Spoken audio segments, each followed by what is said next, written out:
А почему, собственно, все называют этот пылесос пухом? Он что, для домов с пушистыми питомцами?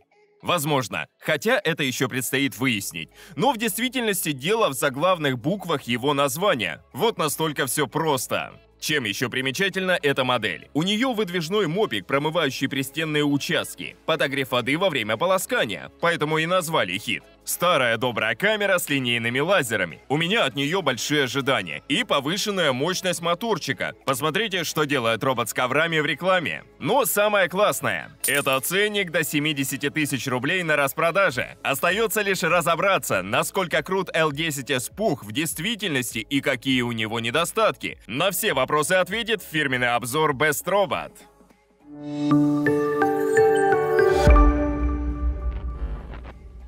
На обзор приехала EOS-версия в красивой коробке с надписями на русском языке. Посмотрим, что внутри. Высокая док-станция, которая не помещается в кадр, но потом подробно рассмотрим. Пылесос, многообещающий с надписью AI Action. Шнур питания для станции с евровилкой, пузырек с фирменным моющим средством объемом 200 мл. Торцевая щетка, ее нужно закрепить под пылесосом. Диски с установленными салфетками. Запасной мешок. Еще один уже находится в док-станции. Загнутая щетка для обслуживания поддона. В рукоятку встроен нож для срезания волос. Книжечка-инструкция на разных языках, включая русский. Руководство по быстрому запуску и гарантийное обязательство на 1 год. Где находятся сервисные центры, можно посмотреть на сайте производителя. Комплект поставки слегка расширенный. Помимо запасного мешка положили моющее средство и щетку. Найти расходники не составит труда, они представлены на любом маркетплейсе.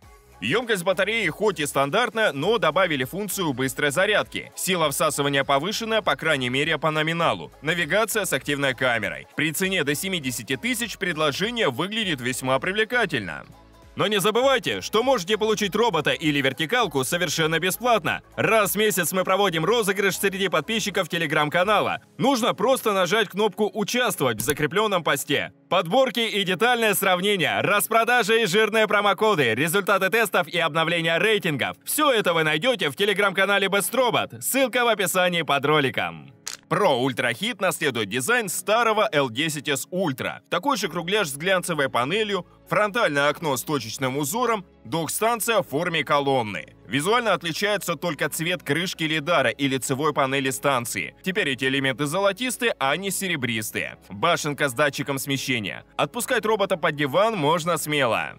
На передней панели 3 кнопки. Запуск, домой и локальная уборка. Внутри прямоугольного окна можно разглядеть объектив камеры. Она распознает предметы на полу, а по бокам линейные лазеры. Они замечают препятствия независимо от освещенности. Далее на боку датчик типа ТОВ для работы вдоль стен, решетка динамика и выпускные отверстия. На корме стандартный набор элементов. Датчик базы и клеммы по сторонам. Внизу отверстия для заправки бачка и парковочное углубление. Слева клапан для выгрузки мусора. Под крышкой находим QR-код для подключения, индикатор Wi-Fi, кнопку перезагрузки и пылесборник объемом 350 мл.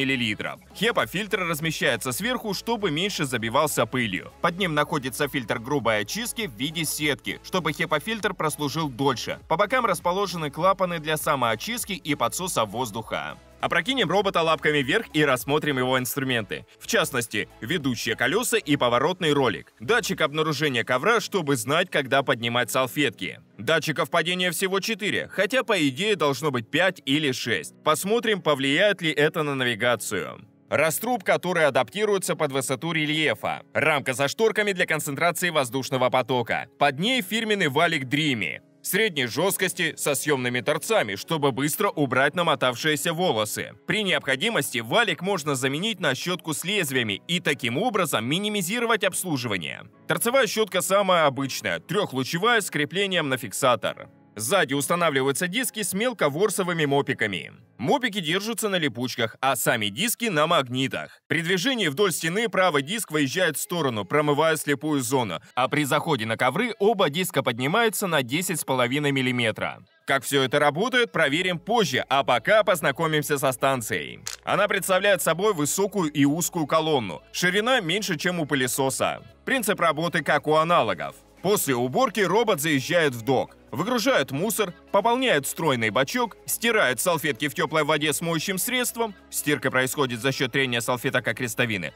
а затем станция сушит мопики теплым воздухом, чтобы не было плесени. Конструкция полностью разбирается, и поддон, и пандус можно снять и промыть в раковине. Загибаться перед базой в нелицеприятных позах не понадобится, однозначный лайк. Мешок установлен под лицевой панелью. Исполнение хорошее, но не экологичное, с пластиковым хлястиком. В соседнем отсеке установлен многоразовый дозатор моющего средства. Оно подмешивается в воду автоматически. Сверху под крышкой резервуара для воды. Они практически одинаковые, отличаются только объем. Для чистой воды чуть больше и тип поплавка. В белом контейнере он маленький, а в черном – большой, механический. На задней панели есть выступ, на который можно намотать излишки шнура, тумблер питания и отверстия под заглушки для подключения к канализации и водопроводу. Модуль с фитингами нужно покупать отдельно. Называется Dreamer F6. Вот как он выглядит. Ссылку закреплю под роликом. Станция сконструирована грамотно. В качестве хотелок можно упомянуть отсутствие скребков для очистки поддона и системы сброса мопиков, как у старшей модели X40 Ultra, обзор на которую тоже есть на канале. С приложением все привычно. Устанавливаем Dreamy Home, создаем аккаунт и сканируем QR-код. Затем добавляем сеть 2,4 ГГц, зажимаем кнопки, далее и ждем установки плагина. Подключение простое, через российский регион никаких обходных путей не нужно. С построением карты L10S Puch справился за 7 минут. Разбил квартиру на комнаты, нашел какие-то предметы, нарисовал зазеркалье. Видите, несуществующая комната номер 6. Полный список возможностей приложения вывожу на экран. Изучите в стоп-кадре. Отдельно расскажу только о самом интересном. В режиме выбора зоны появилась функция «Целенаправленная уборка». Обводить прямоугольником место уборки не обязательно. Можно просто жмакнуть на ковер или стол. И робот поймет, где нужно навести порядок. В редакторе карты есть функция «Спрятать», с помощью которой можно, например, избавиться от зазеркалья. Для каждой комнаты можно обозначить напольное покрытие, чтобы робот убирал по направлению укладки ламината. Если робот коряво обозначил или вообще не обозначил ковер, его расположение можно указать специальным прямоугольником. Зоны с высокими порогами в этот раз перевели как виртуальные препятствия или даже виртуальные стены, что может ввести в заблуждение. Конечно, это не редактор порогов, как у старшей X40, но все равно опция полезная. Не забудьте ей воспользоваться. В режиме Clean Genius предусмотрели плановую уборку, в которой пылесос быстренько пробежит квартиру зигзагами и дополнительно обработает сильно загрязненные участки. Либо тщательную уборку, в которой робот будет качественно отмывать полы, независимо от уровня загрязненности. Но если вы не доверяете искусственному интеллекту, можно настроить параметры самостоятельно, включая интенсивность смачивания, плотность и скорость зигзагов во время влажной уборки. Причем указанные параметры можно отрегулировать для каждой комнаты в отдельности. Для док-станции можно выбирать горячую мойку и расход воды, периодичность полоскания по времени или по квадратам, менять продолжительность сушки, периодичность выгрузки мусора. Поведение на коврах регулируется различными тумблерами, которые мы проверим отдельно. Повторную уборку или повторную промывку салфеток во время влажной уборки можно дополнительно настроить, как и периодичность выдвигания мопика. Устанавливайте высокую периодичность, чтобы он работал во время каждой уборки. Если хотите узнать, как поживает котик, можете удаленно подключиться к камере. Фронтальный датчик можно гибко настраивать, например, указывать, что в доме питомцы, а в экспериментальных функциях заявлено обнаружение пятен, которое мы, конечно же, протестируем. Как видите, функций просто огромное количество. Не хватает разве что уборки под шторами, как у X40. Приложение полностью переведено, а сам робот говорит по-русски. Камера включена. Приступаем к полевым испытаниям и первым делом проверим эффективность фронтальных датчиков. Пылесос замечает, подозрительно осматривает и обметает зарядку для телефона. Затем на безопасном расстоянии обходит маленький сюрприз. Продолжая движение по предсказуемой траектории, добирается до удлинителя и весов. С ними тоже никаких проблем. Обход без касания. Белый горшок L10S Puch объехал легко и быстро, как болид Формулы-1. Оценил расстояние между кроссовкой и носком. Протиснулся, зачистил прилегающие зоны максимально плотно, но без касания. Крупный сюрприз тоже был своевременно замечен и аккуратно пройден. В итоге пылесос распознал, отметил значками и сфотографировал 7 из 9 предметов. Тест с размотанным проводом тоже успешно пройден. Робот сразу понял, с чем имеет дело, и объехал препятствие по периметру. То же самое касается игрушки. Робот объехал и даже не сдвинул ее, как это делает большинство аналогов. Pro Ultra Hit отлично определяет положение объекта в пространстве. Зеркало у стены пылесос не определил. Сначала дорисовал зазеркалье, но потом в процессе уборки сам же убрал его с карты. Так что с зеркалами ситуация неоднозначна. А в остальном навигация образцовая. При хорошем освещении L10s Pro Ultra Hit не уступает топовым, более дорогим моделям.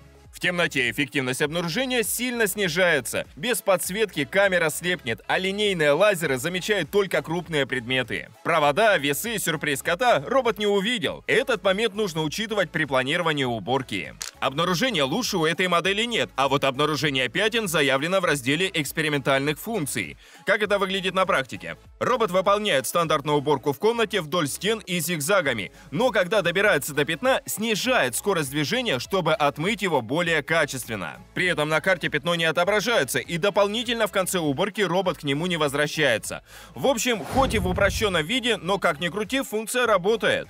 Во время уборки в доме пылесос, как положено, объезжает шторы и даже пытается их распознать. Безуспешно. Траектория движения вдоль плинтусов твердая и четкая, независимо от их цвета. Боковой датчик заслуживает уважения. Сушилку робот замечает. Проезжает между трубчатыми ножками без попыток штурма. Камера с линейными лазерами по-прежнему вне конкуренции. Тонкие ножки журнального столика определил с переменным успехом. Перед одной заранее притормозил, в две другие врезался. Но если говорить о стандартных ножках мебели, с ними все в порядке. Увидел, снизил скорость и обмел. Белые, черные, хромированные, никаких вопросов. Для ковров у робота целый арсенал алгоритмов. Может объезжать по кромке. Если не выделять ковер специальной зоной, будет долго тыкаться и возможны погрешности. Может игнорировать ковер и забираться на него с вращающимися салфетками. Актуально для резинового коврика в прихожей. Подъем салфеток на ковре работает исправно, но такая технология лучше всего подойдет для тонкого коврика. На мохнатых коврах 1 см недостаточно, чтобы мопики не контактировали с поверхностью.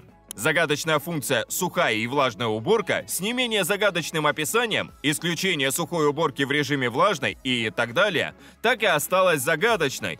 При ее активации робот сначала убирает твердое покрытие, а потом заезжает на ковер. С поднятыми салфетками в режиме сухой уборки, либо с вращающимися в режиме влажной. Если вы разгадали секрет производителя и понимаете, чем эта функция отличается от функции «игнорировать», расскажите нам всем в комментариях.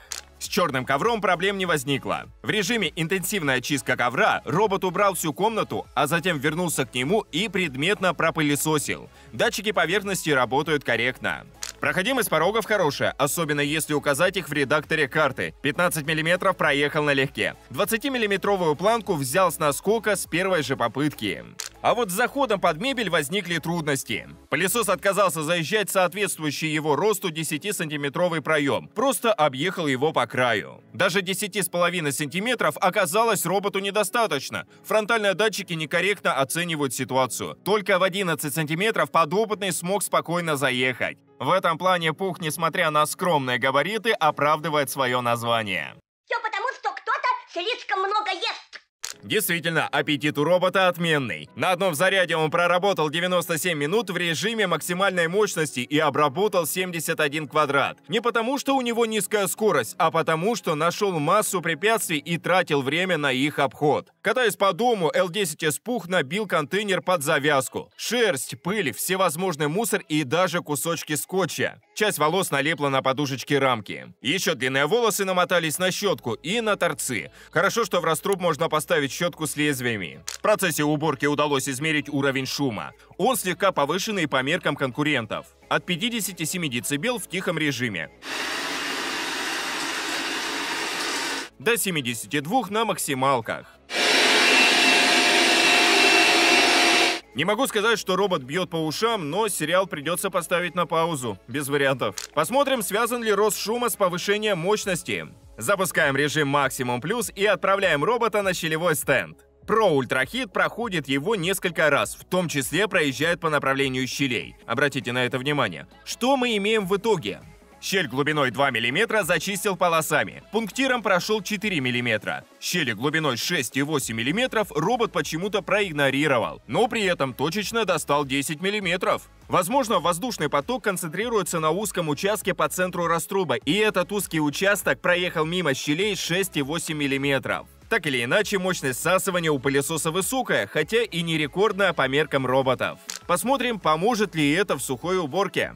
Алгоритм классический. Дважды проходит загончик вдоль стен и зигзагами. Уже после первого прохода стенд выглядит практически чистым, но робот улучшает результат и показывает топовые 98%. Если бы не срабатывание фронтального датчика в левом дальнем углу, показал бы все 99%. Обратите внимание, насколько качественно убраны пристенные зоны. В поле видимости лишь одна соринка. В углах слепая зона тоже небольшая, всего 1,5 см. Силы всасывания хватает, чтобы затягивать песок с гладкого пола. Песчаный квадрат исчезает сразу, даже шлейфов не видно. За пару проходов стенд кажется чистым. Тестовой тряпочкой удалось собрать единичные песчинки. Но в стыках есть погрешности, да и в пределах 2 см у стен остается песок, что повлияло на итоговый результат.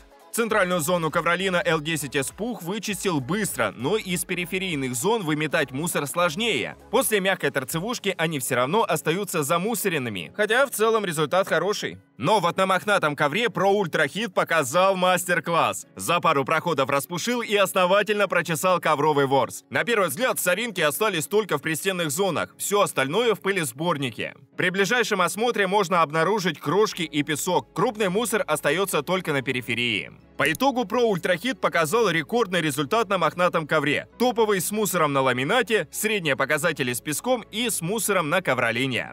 После тестов поверхность валика чистая, волосы намотались только на торцы. В конце уборки робот самостоятельно очищает контейнер на станции. Звучит это следующим образом. Пустить автоматически опорожнивать. Достаточно громко, но всего 15 секунд. Для проверки качества выгрузки я использовал стандартный набор загрязнителей: семечки, песок, смесь риса и гороха, а также наполнитель. По всем тестам станция показала убедительные 100%. То же самое касается контейнера, забитого шерстью. Выгружено все без остатка. В многокотовые квартиры L10S Puch можно брать смело.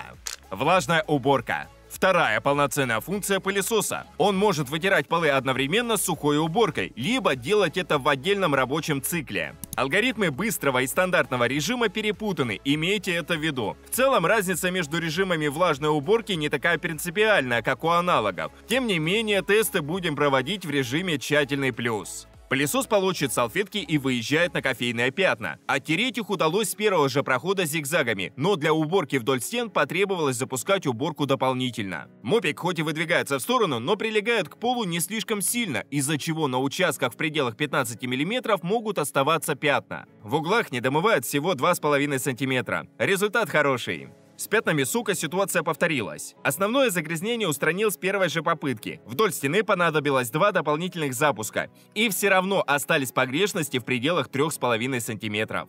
А теперь самый L10S пуховский тест. Страшнейшая лужа грязи. Ну вот, теперь я совсем как настоящая черная тучка. Робот смело бросается в самую гущу и в режиме комбинированной уборки собирает комки земли. После промежуточного полоскания второй подход. Чистые салфетки собирают грязь, но круговые разводы еще отчетливо видны. Третий проход. В некоторых местах удалось промыть до бела, но салфетки все еще оставляют коричневые следы. Четвертый проход.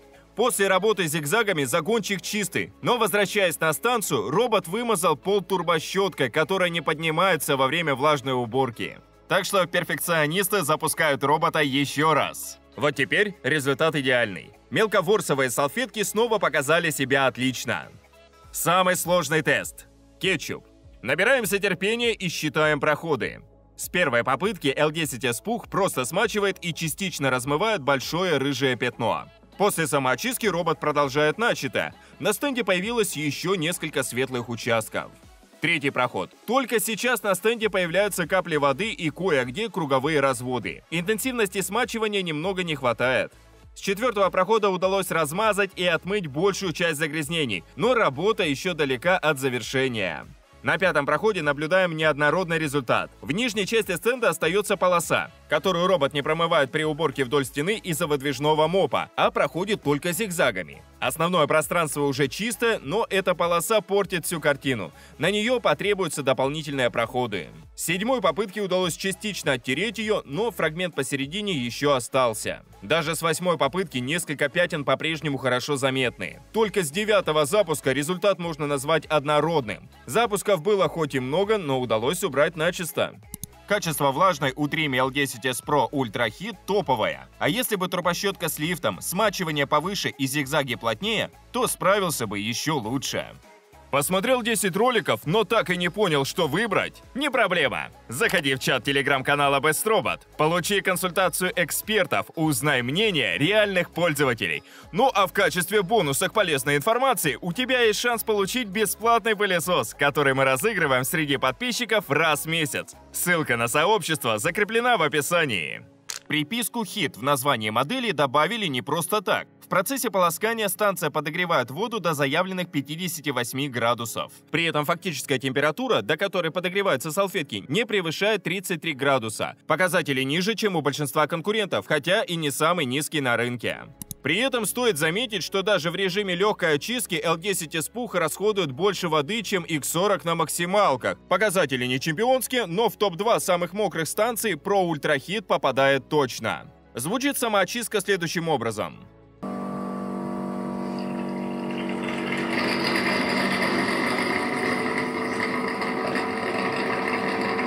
Дозатор моющего средства для сопоставимости результатов задействовать не будем. Тестирование проводится в режиме тщательной очистки. Смотрим результаты. После кофейных пятен мопики с концентрическим бежевым окрасом. Самоочистка привела их в порядок. Выглядят серыми, как из коробки. Но это лишь на первый взгляд. В процессе ручной стирки удалось отжать грязную воду. Разница все-таки заметная. Сок оставил на мопиках оранжевые круги. Станция по большей части исправляет ситуацию, но в разных местах все равно отчетливо видны следы сока. Удалить их получилось при ручной стирке. Снова средний результат. После грязевого теста салфетки темно-коричневые, особенно пострадали краевые участки. Промывание на станции снизило интенсивность коричневого, но чистыми такие салфетки не назвать. И ручная стирка подтверждает это. Как обычно, из микрофибры выпадают комки земли и выливается грязная вода. Можете сравнить результат до и после. После кетчупа салфетки бурые, причем одна грязнее другой, потому что выдвижной мопик работал меньше. После полоскания мопики выглядят гораздо лучше, но ворс все равно окрашенный. Здесь уже предъявить что-то станции сложно, поскольку даже вручную отстирать мопик не получилось. Разница есть, но незначительная. По итогу самоочистка у Dreamy L10s Pro Ultra Hit реализована на среднем уровне. Для регулярной уборки возможностей станции будет достаточно. После промывания мопики набрали воды, которую моментально впитывает тестовая салфетка. Возвращаем робота на базу и запускаем режим сушки. Пару часов станция издает фоновый шум, который даже не заметит токарь-фрезеровщик. Но если вы играете на скрипке в Академическом симфоническом оркестре Московской филармонии, станцию лучше убрать из спальни. Температура в области сушки, которую удалось зафиксировать бесконтактным термометром, составляет порядка 31 градуса. Низковатый показатель даже по меркам Dreamy. Тем не менее, за пару часов салфетки полностью высохли. Так что с этим аспектом самоочистки тоже все нормально. Подведем итоги. Dreamy L10s Pro Ultra – это не просто хит, а настоящий хитяра сезона. По сочетанию цены и качества у робота практически нет конкурентов. Камера с линейными лазерами оправдала ожидания, успешно распознала сюрпризы и провода. Жаль, подсветку не завезли. Даже заявленное распознавание пятен работает, хотя и не в максимальном исполнении. Навигация одна из лучших на рынке, но для заезда под мебель нужно 11 сантиметров. Имейте это в виду. Робот мощный и очень качественно собирает мусор на полу и на ковролине. Основные загрязнения отмывает на топовом уровне, но подъема щетки иногда не хватает. Температура стирки и сушки могла быть и повыше, но и с текущими показателями станция работает нормально. По системе оценки Best Robot, Dreamy L10s Pro Ultra Hit набрал 131 балл и вошел в топ-6 All-in-One пылесосов, с которыми вы можете ознакомиться в телеграм-канале, ссылка внизу под роликом. Универсальная модель для квартиры с питомцами и сложными условиями навигации. Ценник очень вкусный, еще и надежность высокая. На этом у меня все. Спасибо, что досмотрели до конца и поставили лайк под роликом. Пока-пока и до новых обзоров.